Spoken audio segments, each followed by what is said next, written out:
Beri nama pedang ini Naga Puspa.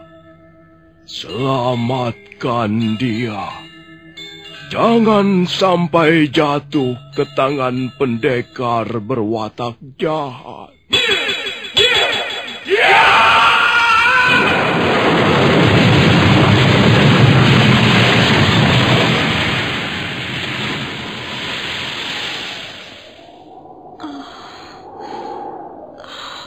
Kakang Kamandanu, kau masih juga tidak percaya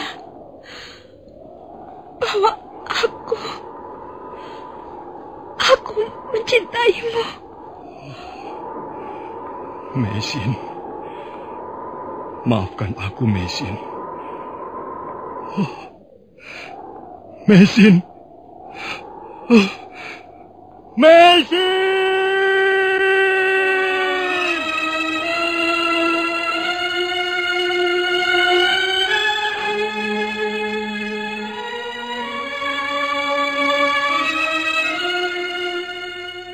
Tutur Tinula.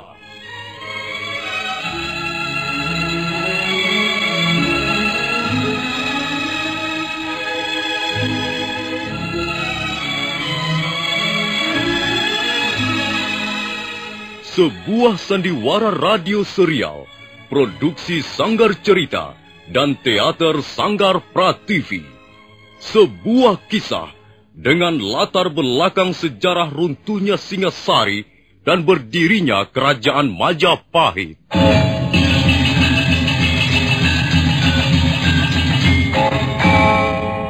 Sandiwara ini didukung oleh pemain-pemain radio yang sudah ternama.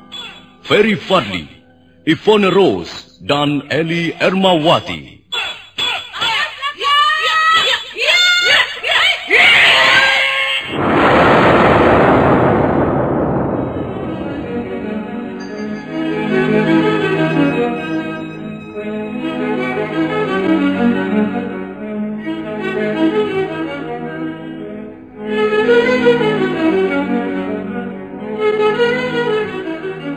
Cerita ini ditulis dan disusun oleh S. Tijab. Teknik dan montase dikerjakan oleh Rudi Tinangon dan Joko SP. Sutradara Y. Rudi Wartono. Kali ini mengetengahkan episode ketiga dengan judul Daun-Daun Bersemi Lagi.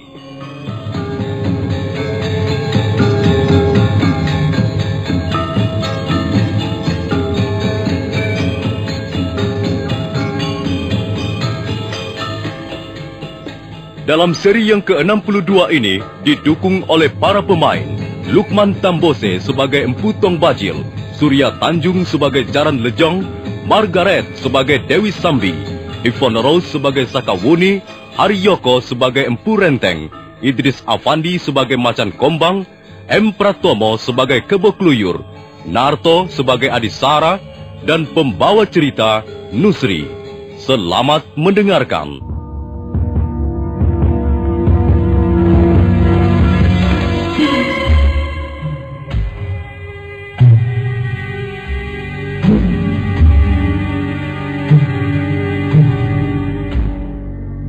Empu Tong Bajil memberikan dua persyaratan pokok kepada gadis aneh yang bertingkah laku seenaknya yang sekarang masih berdiri di tengah pelataran Candi Surabada dengan tenangnya.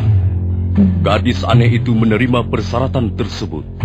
Di tempat ini bukan hanya mulut yang berbicara, tapi juga ini kemampuan yang bisa dibuktikan. Nah, Jaran Lejong. Iya, Tuan. Berilah dia pelajaran yang berharga, supaya terbuka kedua belah matanya yang dingin membeku itu. Baik, Tuan.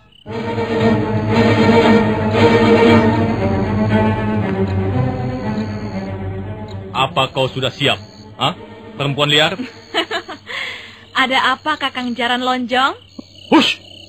Jangan kurang ajar kamu. Jaran Lejong, bukan Jaran Lonjong. Ayo, berdiri. Mengapa kau malah duduk seenakmu begitu? Hah? Berdiri kataku. Lebih enak duduk di sini. Kalau ada yang ingin kau lakukan, lakukanlah. Aku sudah siap kok. Awas. Kalau sampai tendanganku mampir ke kepalamu, jangan kau menyesal.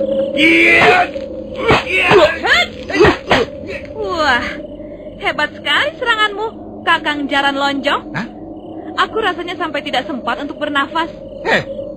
Namaku Jaran Lejong, bukan Jaran Lonjong. Tapi aku lebih senang memanggilmu Jaran Lonjong. Kedengarannya lebih merdu begitu. Kurang ajar. Kepalamu yang akan kubuat lonjong.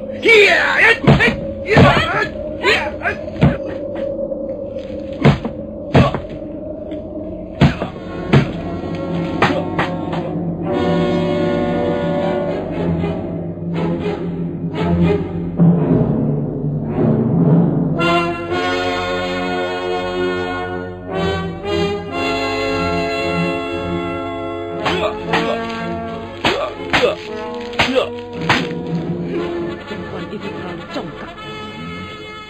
Tapi dia agaknya bisa mengatasi serangan Jaran Lejong. Lihat Sambi, Jaran Lejong dibuat kelihatan dan serangannya selalu kandas di jalan. Iya, tapi aku tidak suka perempuan seperti itu. Merasa diri cantik dan paling hebat. Memang benar apa yang dikatakan Empu Tong Bajil. Jaran Lejong tidak dapat berbuat banyak melawan gadis aneh itu. Sementara si gadis melayaninya dengan tenang dan sekali waktu membuat gerakan-gerakan nakal yang menjengkelkan. Mendadak Empu Tong Bajil melompat ke tengah gelanggang. Hentikan! Hentikan!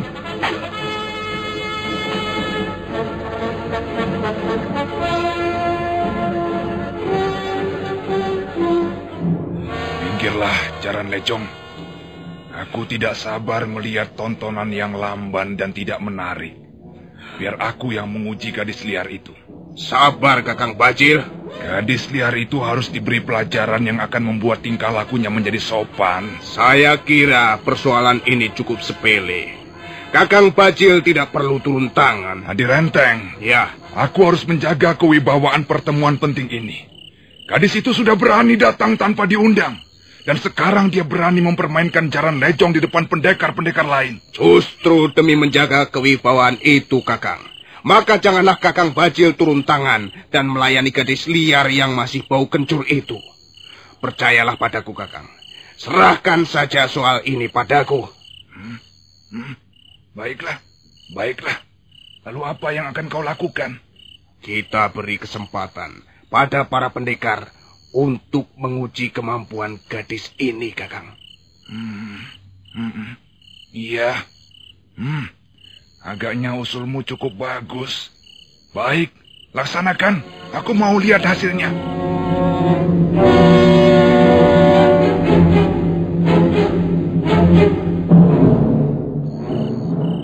Nah, sekarang marilah kita buka kesempatan baru. Di depanku berdiri seorang gadis yang tak mau menyebutkan namanya. Kita juga tidak tahu tempat tinggal dan asal-usulnya. Tapi dia menyatakan dirinya sanggup diuji oleh siapa saja.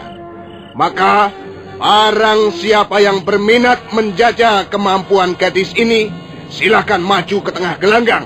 Biarlah aku yang menghadapinya.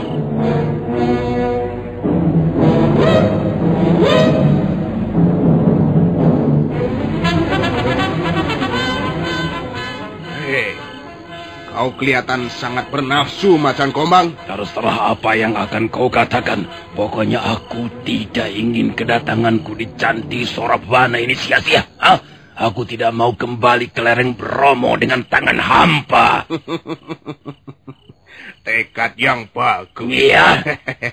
Nah, sekarang kau harus bekerja keras kalau ingin memperoleh hasil yang memuaskan. Sudahlah. Minggirlah, Renteng. Biar ku labrak gadis liar itu. Tunggu. Ada aturan main yang harus ditaati. Kau boleh menggebrak sesuka hatimu. Tapi jangan lebih dari 20 jurus. Aku hanya membutuhkan 2 atau 3 jurus untuk membuat dia jungkir balik. Cepat minggir. Minggirlah. Baiklah. Apa kau sudah siap, anak manis? Aku sudah lama tidak berburu macan. Konon kabarnya macan Gunung Bromo terkenal jinak. Gadis edan. Kupatahkan tulang-tulangmu, kukoyak-koyak daging kulitmu.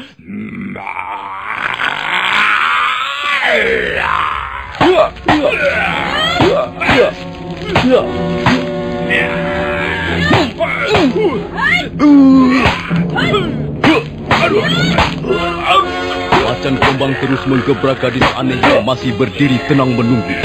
Laki-laki pendekar dari lereng Gunung Bromo itu menjadi heran karena jurus-jurus macan yang menjadi andalannya dapat ditangkis lawan. 10 jurus berlangsung dengan cepat. Macan Kombang menjadi penasaran dan mukanya panas karena menahan rasa malu.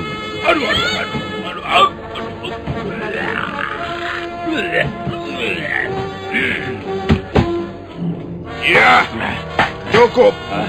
Cukup, Macan Kombang. Aku belum kalah. Tapi kesempatanmu sudah habis, Macan Kombang.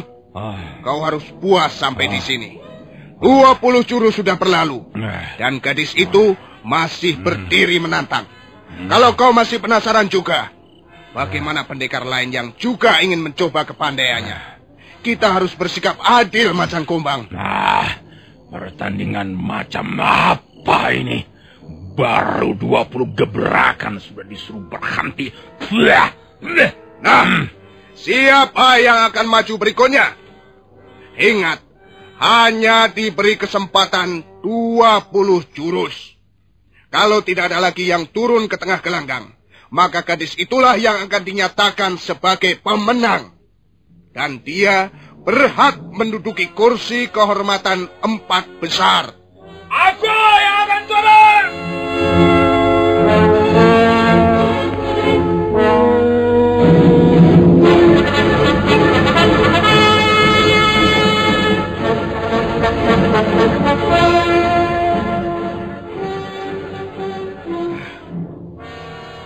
Kursi 4 besar terlalu berharga untuk seorang gadis yang masih bau kencur.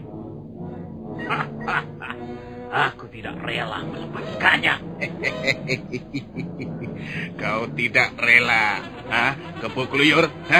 Kalau kau tidak rela, nah, kau harus membuatnya bertekuk lutut dalam 20 jurus. Aku akan membuatnya digotong dari pelataran candi Sorabana ini ke rumah tinggalnya.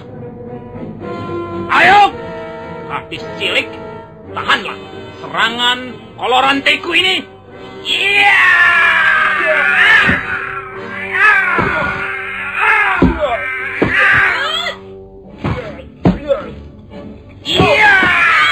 Senjata koloranti dan gesing berputar-putar di udara menimbulkan suara yang seram.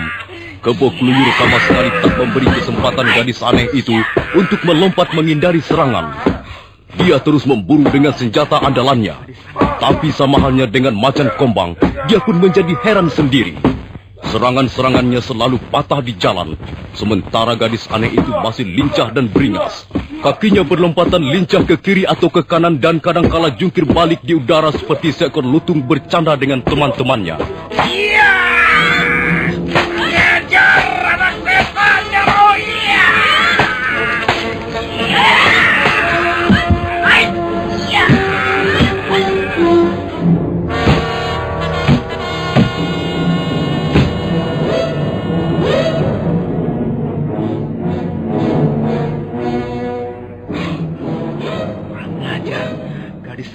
Ini dia malah berhasil menyodok punggungku dengan sikutnya. Iya, cukup. Cukup, Tuan Kebo Kluyur. Apa? Tidak, aku belum menghabiskan 20 jurus. Kau salah hitung, Kebo Kluyur. Banyak saksinya bahwa justru kau sudah menghabiskan 24 jurus. Dan ini sudah melebihi ketentuan, Kebo Kluyur. Hentikan omong kosong ini! Hentikan!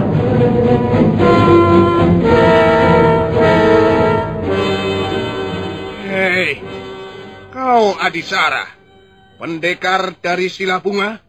Tidak ada perlunya cekcok skala rupa. Kalau Paman Kebo Kluyur dianggap pecundang, Biarlah aku yang akan meremas ulu hati gadis liar itu. Jadi kau yang akan maju sekarang, Adisara. Jangan berdiri di situ. Serahkan anak setan itu ke tanganku.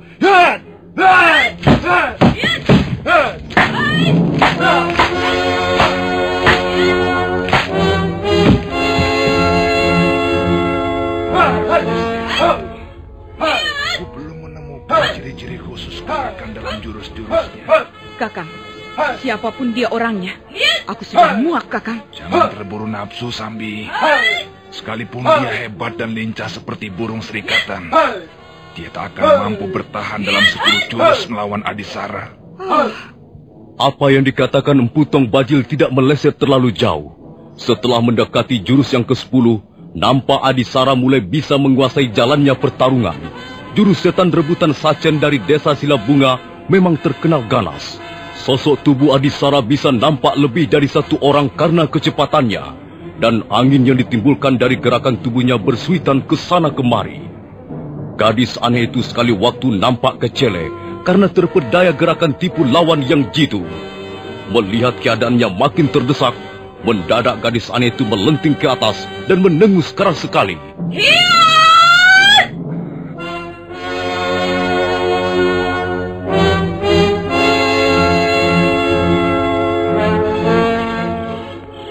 Hayo bocah gendang, sekarang kau tidak bisa main-main lagi.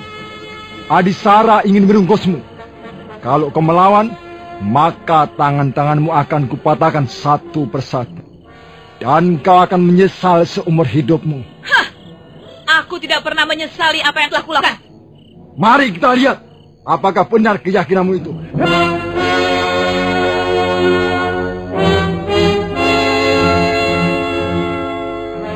Adisara melompat ke belakang 2 tindak dan tangan kanannya teracung ke atas.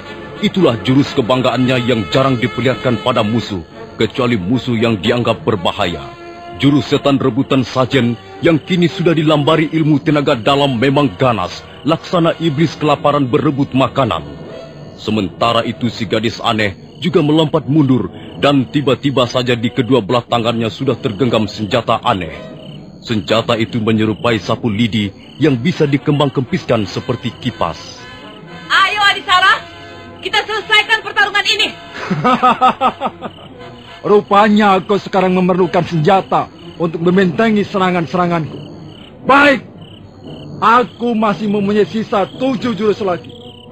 Dan aku akan menggunakan kesempatan ini sebaik-baiknya. Sekarang kau tak akan bisa mendekati aku lagi, Adisara. Kecuali kau ingin sapu landaku ini mengoyak-ngoyak isi perutmu. Hei!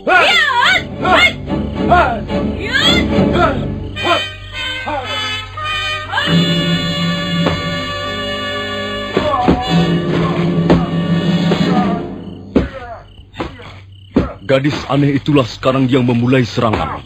Adisara berusaha menghadang dengan tenaga dalamnya yang disalurkan melalui jurus-jurus setan rebutan Sajen. Setelah 2 jurus berlalu dan pertarungan terjadi dengan sengit, mendadak gadis aneh merubah inti gerakannya. Tangannya berputar bagaikan kitiran dan apa yang dilakukan sulit diikuti pandangan mata, kecuali mata pendekar yang cukup terlatih. Empu Tong Bajil yang sejak tadi menonton tak berkedip sampai berdiri dari atas batu tempat duduknya. 1000. Iya, lengan 1000. Gadis liar itu menggunakan jurus lengan 1000. Jurus lengan 1000? Iya, jurus lengan 1000 milik pendekar lengan 1000 yang sudah 10 tahun tak menampakkan diri lagi. Aku pernah mendengar jurus itu. Hoi! Berhenti! Berhenti!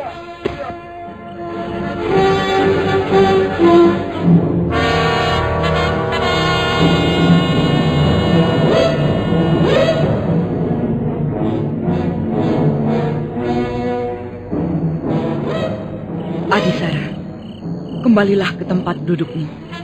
Biar aku yang menghadapi gadis congkak ini.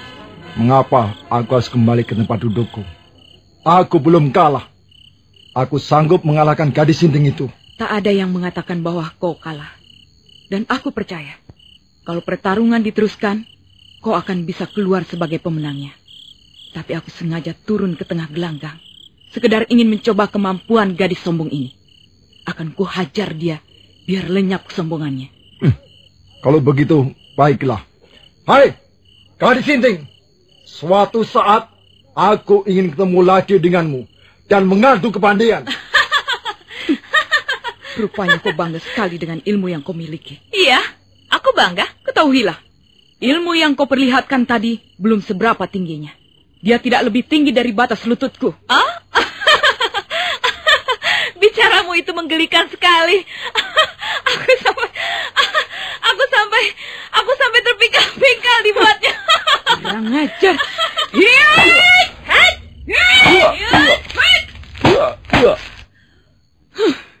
Kau menggunakan jurus apa tadi? Menurut Kakang Bajil, kau baru saja memperlihatkan jurus lengan 1000. Ah, tidak. Lenganku hanya 2 potong, bukan 1000. Lihat saja sendiri, hanya 2 potong. Kau perempuan paling sombong dan paling menyebalkan yang pernah ku kenal. Oh, apa kau kira penampilanmu cukup menarik? Di mataku kau tak lebih dari seorang wanita yang mengerikan. Matamu seperti mata ular, mulutmu seperti goa siluman, dan bicaramu seperti kuda betina haus kejantanan. Kurang ajar, kubunuh kau. Hai, tunggu Sambi. Jangan ikut campur, Renteng. Bukannya aku mau ikut campur, tapi rasanya kurang pantas kalau Dewi Sambi marah-marah di depan perawan bau kencur. Dia memang hebat. Dia bisa menahan serangan macan kombang, kebo keluyur, dan bahkan Adisara. Tapi bukan berarti dia sudah memenangkan pertarungan ini. Tapi perjanjiannya memang begitu, Sambi. Dia sekarang berhak ikut pertandingan. Dan bahkan berhak menduduki kursi 4 besar. Apa? Dia berhak menduduki kursi 4 besar? Itu tidak akan terjadi. Kecuali dia bisa mengalahkan aku. Wah, jangan ngawur begitu, Sambi. Kita berkumpul di sini untuk mencari teman, bukan musuh. Aku tidak butuh teman gadis tidak waras begitu. Sudahlah, Renteng. Jangan berdiri di situ. Pertarungan yang lebih menentukan akan segera dimulai. Tunggu Sambi. Jangan sembrono.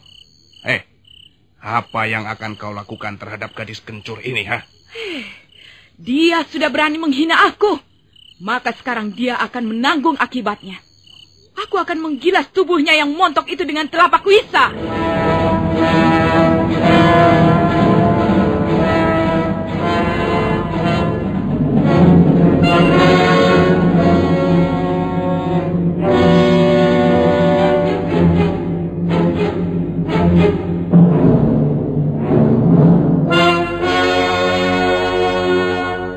Empu Renteng terkejut mendengar Dewi Sambi menyebut telapak wisa.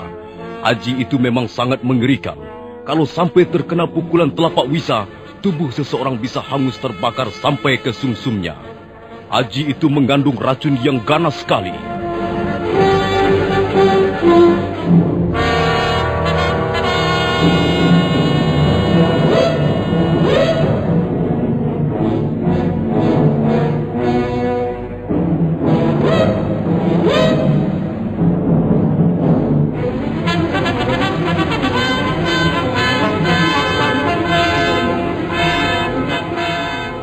Nah, para pendengar sekalian, bagaimana kisah selanjutnya? Apa yang akan terjadi dengan gadis aneh itu?